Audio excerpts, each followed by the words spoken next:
Hello and welcome back to my channel. My name is Ali and here I just talk to myself about books and then someone, maybe you, may not watch this at a later date. Today I'm going to be doing my April wrap up, so going through all the books I read in April, so let's get started.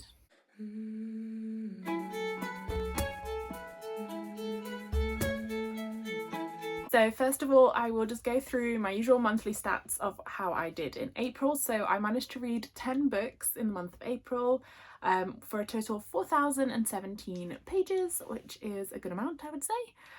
It took me about an average 3 days to read each book, although some did take longer than others, and it was 100% fiction, with an average star rating of 3.8 stars. So the first book I read in April was The List of Suspicious Things by Jenny Godfrey. This was the Waterstones book club pick for the month before I actually joined the book club. So everyone had already read this. I heard them all talking about it at like the first session I attended, because I think I got added to the book club like the week before, so I didn't have time to read it anyway. But they all really loved it and it sounded really interesting, so I decided to pick it up anyway and give it a go myself, and I ended up really enjoying it. So this is essentially set during the is it like 1970s, 1980s? I can't remember. It's set in Yorkshire during the time of the Yorkshire Ripper murders, and it follows Miv, who is a young girl. I believe she's about 12 years old, and her best friend Sharon, and they kind of growing up in a small village in the Yorkshire area whilst this is happening. So you kind of have that story running in the background of this. It's not like the entire focus of this book, but it does have an impact throughout, and you kind of see it from the viewpoint of someone who was maybe too young to fully understand the situation, but also being impacted by it in terms of like there being restrictions on like where women could go, where like young girls could go, and she was kind of on the cusp of becoming a young woman, let's say, or like a young girl beyond like pure childhood, if that makes sense. So it's kind of that. There is definitely a difference between Miv and Sharon in terms of their maturity levels. So Miv does appear to be a lot less mature, although I do wonder sometimes if it was partially like some sort of neurodivergence. I'm not 100% sure, but she was very different compared to Sharon, whereas Sharon seemed to be a bit more mature. There's also like mentions of like racism and gender stereotyping throughout the book as well, which was quite interesting. I actually really enjoyed the writing style of this, and I would recommend people read it. So essentially what they do is they because of these murders that are occurring, Miv and Sharon decide to make a list of like suspicious things or characters within their small village to work out if one of them could potentially be the murderer. And yeah, it just kind of cycles through all these like different events, and it actually ends up having like a really heartbreaking ending, and I wasn't expecting it, to be honest. There is another bit that's quite heartbreaking, but I was kind of expecting that one, but this one I definitely was not expecting. Towards the end there is quite a big twist. I don't know why I'm smiling because it's not a good thing at all, but it just made for more of a whole like reading experience. Like I didn't think I would like this as much as I did, and I really did enjoy it, so I would highly recommend. I feel like that was a very chaotic explanation of what this book's about, but it is good. Do check it out. Let me know what you think if you do. Next, I read The Eyes Are the Best Part by Monica Kim. This is kind of like a psychological thriller horror book. It's the stunning Illumicrate Evernight edition. Got some eyes here. Got some really pretty, I say pretty, it's quite horrific, but like I really love this art style, and then some end papers as well that are just stunning to me. So this follows Ji-won. Her father and mother have just split up. Actually, her father's just left following an extramarital affair. He decided to leave his family, so now it's just her mother, her sister and her. She's going through kind of a tough time mentally, and her grades start to fail at university, but she doesn't seem to be like overly aware or conscious of the fact that she's struggling. And then her mother meets this new guy called George, who is a white guy and seems to have some sort of like stereotypical Asian fetish. So it kind of explores all of that and kind of like how disgusting that is. And she starts to develop these weird dreams where she imagines his eyes, so like George's eyes, they're like blue, etc., and she wants to like eat them. And it's kind of like just this weird like spiral down into just depravity and, well, serial killingness, I would say. So not to spoil it too much, but it's definitely a short book with a lot in it. I actually really liked this as well. It definitely broke up some of my other books. It wasn't like super happy or anything, but yeah, it wasn't really something I'd read before or a lot of before, but I did really like this. The writing style was really interesting. It did remind me a little bit of like My Sister the Serial Killer, but in a different way because it was like more first person experience. So obviously we've seen it through the eyes of the main character and how like her feelings and her like, oh, it's signed as well, her life like develops, and it is quite like horrifying in points. Like, it's very graphic, it's very disgusting. Like, I don't get like queasy or like weirded out by stuff a lot, but this was gross even for me. So yeah, I kind of liked that about it though. So I don't really know what that says about me, but I would recommend checking this out if you're into like disgusting horror stuff. But yes, I absolutely adore this edition as well. I'm very glad I got it. And then, having read a book set during the time of the Yorkshire Ripper murders and then that disgustingly horrifying tale of eye eating, I read Just for the Summer by Abby Jimenez. This I bought in Canada because I just really liked how floppy and like big the edition was. It's the first time I've read a book by Abby Jimenez, and out of all of them, this is the one that kind of attracted me the most and the one I'd heard like best things about. I didn't really care about doing things in order. I know they're kind of interconnected, but I didn't really think I'd miss out too much, and I'm glad I read this one first, to be honest. I do want to read some more of her backlog at some point, but I also have a lot of other books to read, so we shall see.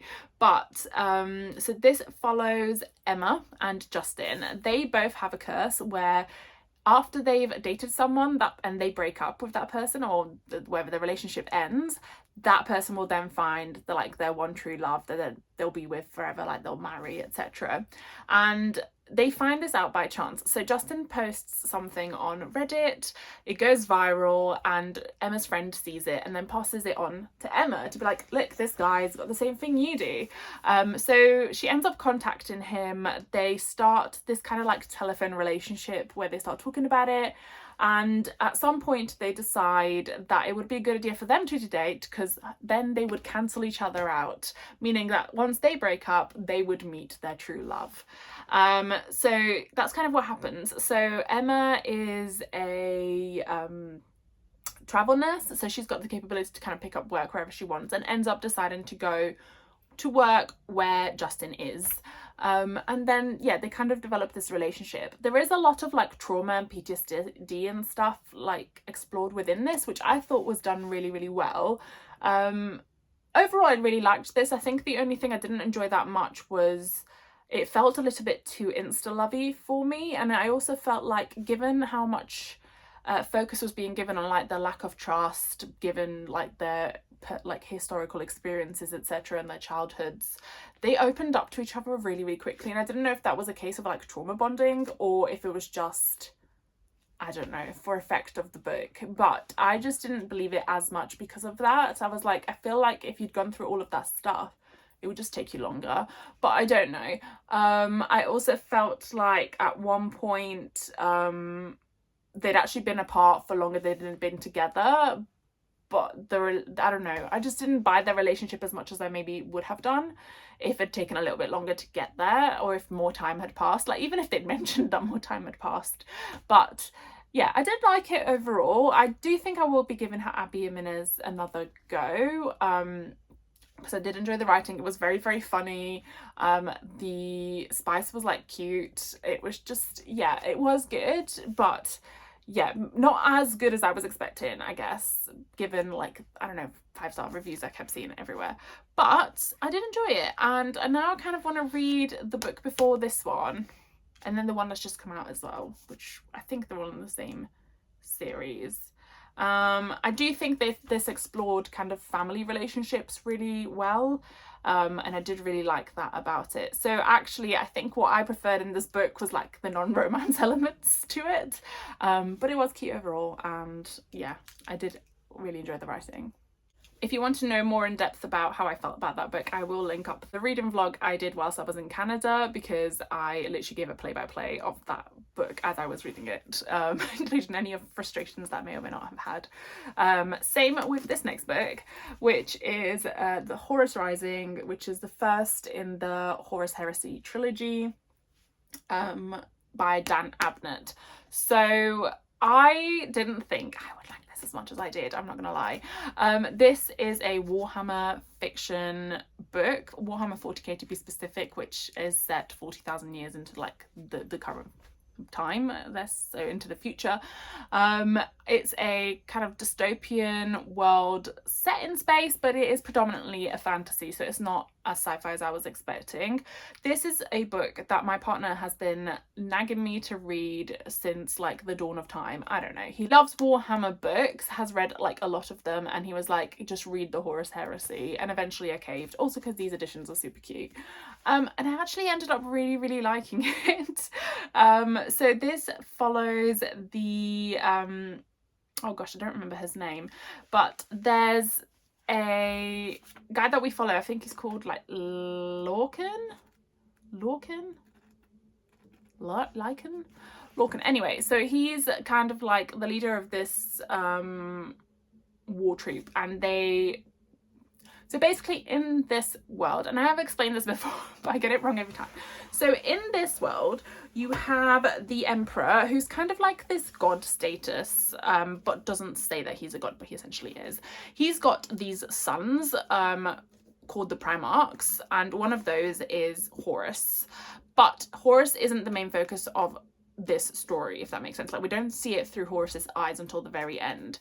And Horus is the war master of the Space Marine legions, I think, or like of the Emperor's legions. And Lorcan, which is the guy that we predominantly follow throughout the story, is like one of the leaders of one of the legions, I think, or like one of the subsections of the legions. And we essentially follow him as we go to like different worlds to try and impose the Emperor as like the one true Emperor. There's a lot of violence, there's a lot of blood, it's very grimdark. It's, you know, no one here is a nice character, but you do end up liking them. You kind of end up rooting for them, despite the fact they're doing horrific things. Everyone's gross, everyone's ugly, I don't care.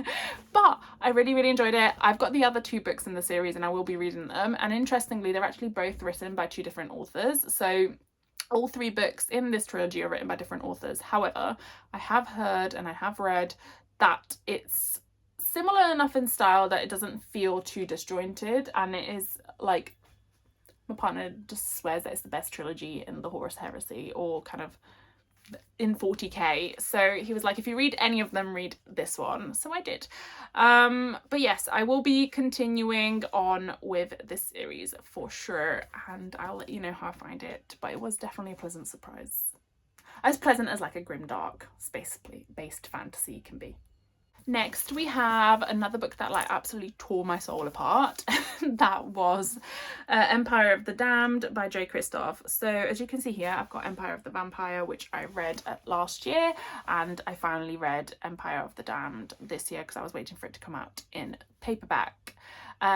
And the third and final book in the trilogy has been announced and is due out later this year, and I really can't wait to read it as well. So Empire of the Vampire I've spoken about at absolute length. I will not be covering it again, but it's essentially set in a world where vampires have been able to rule because of like changes in like the sun's appearance, etc. And you've got this sorry, I got really itchy eye because hay fever. You've got this group of people called the Silver Saints who are trying to basically reclaim the world back for humanity, and Gabriel de Leon is part of the Silver Saints, and he's also half vampire, so he has like bloodlust, I would say, like, you know, he wants to drink blood, etc. But a little bit like The Witcher, takes like a powder form of it, and it helps him with like extra strength and things like that. The first book broke me apart. This one also broke me apart. I just can't do it. I can't do it anymore.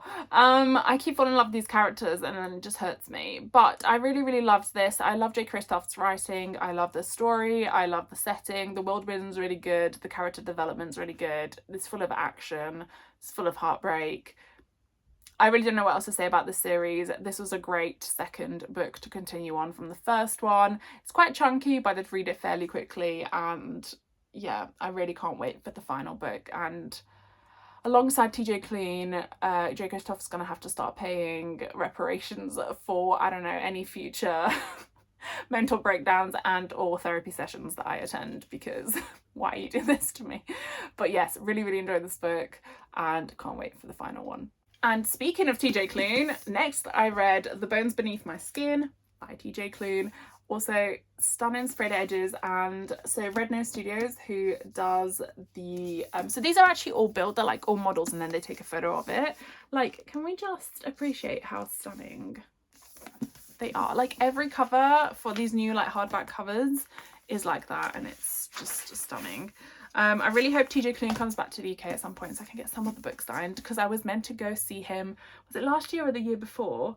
But there was like massive train strikes in London and I just wasn't able to get there, and I was gutted because I've been waiting for like years for him to come to the UK. But I'm really hoping he comes back at some point. Anyway, so this story follows Nate Cartwright. So his parents have just passed away. He has a brother, but there's not really a good relationship between him and his brother. They don't really talk a lot, and he didn't have a good relationship with his parents either. So when they pass away, they don't leave him anything except for this cabin in the woods. He decides to go visit the cabin in the woods and ends up finding this massive mountain man named Alex, and this odd little girl called Artemis Darth Vader. And after that, kind of all hell breaks loose and it's all just weird things are happening. This is essentially, it gives like Stranger Things vibes in a way. Like, you know, you've got this like burly ex-military man who finds this like weird little potentially extraterrestrial girl, or you know, a girl with like some special powers in the woods, and decides to like save her. And Nate just kind of becomes embroiled in that, and he ends up being like chased by like these government agencies because just by pure chance they ended up in his house. But he decides, after knowing them for a little while, that he wants to try and help them out, and that's kind of like what the story is. And what TJ Klune does really, really well is, one, write infuriating villains, and he does that really well in this one as well, and two, found family is like his specialty, and it is probably one of my favorite, if not my favorite, tropes ever. So I will never not like a TJ Klune book, but this was just so cute as well. Like, I don't know if it tops like the Green Creek Saga, but I really liked this as well. I liked the relationship between Nate and Alex. I thought the relationship between Alex, Nate and Artemis was like just adorable, and I thought the found family was just beautiful. And there are elements where you're like holding your breath because you're worried and scared that bad things are going to happen to these characters that you've grown to love very quickly. So I really, really enjoyed this. I highly recommend anything TJ Klune has written. But yeah, as I said, has enough like elements where you're like, oh my gosh, what's going to happen? And also very infuriating elements. Like, he just makes me mad at humans sometimes, to be honest. And I don't know that I hate that, because yeah, people can be horrible sometimes and we need to be truthful about it. Next, I read Prince Without Sorrow by Maitri Wijaskara. This was the, oh gosh, was it April or was it March? Can't remember. It must have been March. So this was the March Illumicrate book, and again, another stunning edition. Can we just, beautiful. So this follows, it's a dual POV story, kind of dual POV, yeah. It follows Prince Ashoka, who is the second or the youngest son, so it's like the older son, middle sister and him, of this really cruel emperor within kind of this Asian inspired world, or like Indian inspired world. The emperor Adil Maurya Mariah is like really brutal. He's been on like a murderous crusade to get rid of all of these people, all these witches, of which Shakti, who is the other main POV character, is one. So her aunt and some of her friends were murdered by the emperor because they come from this line of witches. So she decides to utilize her powers to implement a curse on the emperor, but it kind of backfires a little bit in that instead of doing what it needs to do, it kills the emperor, but ends up also impacting her in a very weird and magical way. And she ends up kind of getting thrown in with Ashoka, and they realize that they have some things in common. They have some end goals that are the same. And yeah, it's quite interesting. I was actually catching up with my friends on Friday from work. We have like a little mini Illumicrate club, and I don't know, there were some elements of this that I really enjoyed. Like I enjoyed the magic system. It did kind of really remind me of like the first book in the Ember in the Ashes series, so Ember in the Ashes, but it also wasn't as well developed as that. So the characters were a little bit one-dimensional in places, and the world building wasn't maybe as developed as it needed to be. Having said that, I did really like it, and I would continue on with the series. I did enjoy it, so I hope that it's a case of it's the first book in a series and maybe like more will be explained in the second, but we will see. So yes, this was quite good as well. Next, I read Real Americans by Rachel Khong. This is kind of like a family saga, but predominantly focused on like the younger two generations, and it kind of jumps around a bit. So this predominantly follows Lily Chen and Matthew. So Lily Chen is the daughter of like two scientists that have escaped China under Mao's rule. They've come to America, and she meets Matthew, who's like the heir to a very vast pharmaceutical company in America, but doesn't know this at first. They end up falling in love, and then something happens that irreparably breaks their relationship, and also breaks the relationship that Lily Chen has with her parents. We then jump forward a bunch of years, and we start following Nick Chen, who is the son of Lily. He feels like she's hiding something, and he doesn't know what it is, and he sets out to find out who his biological father is, and sends out like a DNA, those little swabs you can do at home. Ends up finding out he's got someone else has taken that same DNA test online and has found his biological father. And then kind of like all these old stories are unearthed. There's like these very big plot twists, etc. Honestly, I did not see the plot twist coming. Not really, it wasn't really a plot twist, but I kind of saw what I thought was like the big issue with why everything kind of ended was not what it ended up being. But it was equally horrible. Like it basically like focuses a lot on like the power of science and how it can be like misutilized in a way that then is damaging to other people, and kind of the impact that has on people and like relationships and families involved. And it was really well written. I thought it was really good. It wasn't what I thought it was going to be. I thought it was going to be more of like a historical family saga, like focusing more on like the parents escaping China and escaping Mao's rule, etc. And you also end up finding out, so it kind of jumps, as I said, it jumps around a bit, so you do end up finding out more about the grandmother's story and about like the relationship between her and Lily Chen's father, and kind of how all that came to be and the truths behind it, etc. Basically, nothing in this book is as it seems until you like dig more into it, and you do end up finding out a lot about each character. It's definitely got a lot of character development and a character depth, and I did really like that about it. It was just really weird at points, and some things I was like, oh, okay, I wouldn't do that. But yeah, I did really like it. I thought it was a really good book, and we haven't had a chance to meet yet. So this again is like the little book club I have at work with some ex-work colleagues. We haven't had a chance to meet yet to like speak about it because various things have happened for all of us. But I do really want to meet up and talk about this because I wonder what they felt about it and if they liked it or not.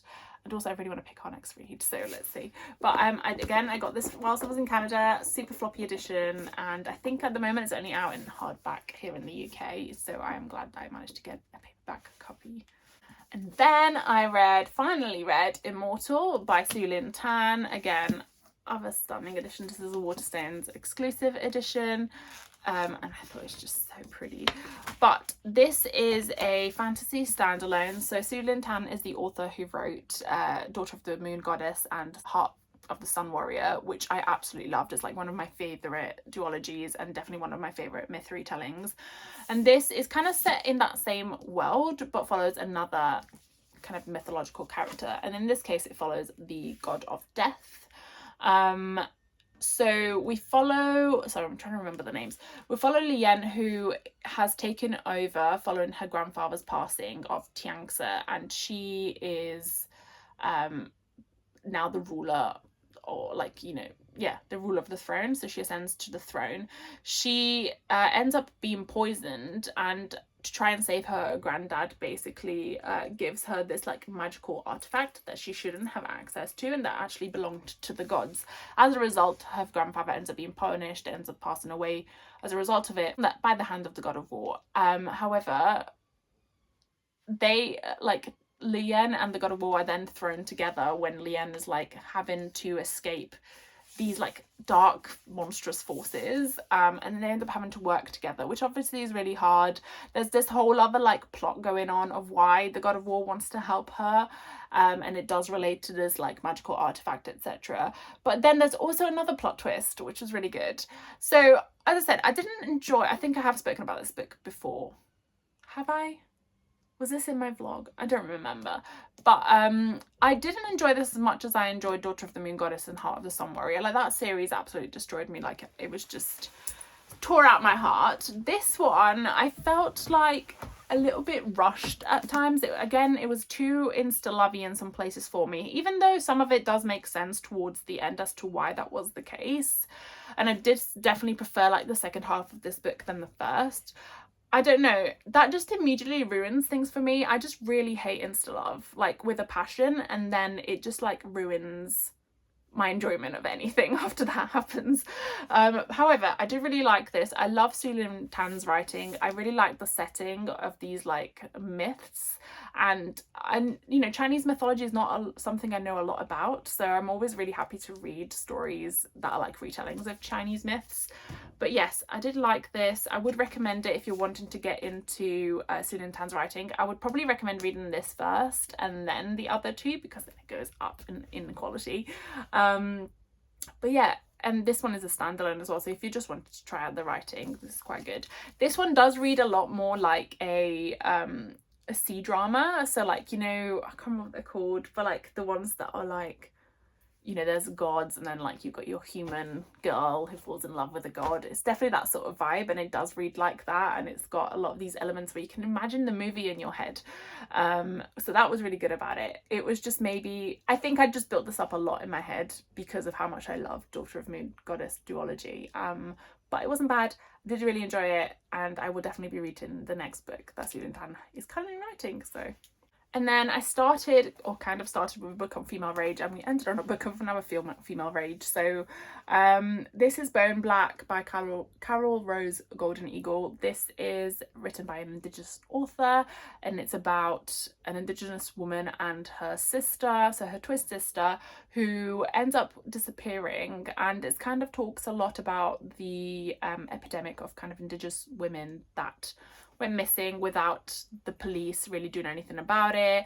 A lot of cold cases, no one ever really chased them up, etc. And that's essentially what happens. So Ren's twin sister Raven disappears after they kind of go out for an evening, and you just kind of never really find out what happens to her, but it does really, really impact Ren's life massively, and it kind of spirals, again, much like The Eyes Are the Best Part, into this like female rage, murderous character development, and I really liked it. I don't know what to say about that. I actually really enjoyed this. Again, it's a short book, but it was very, very full of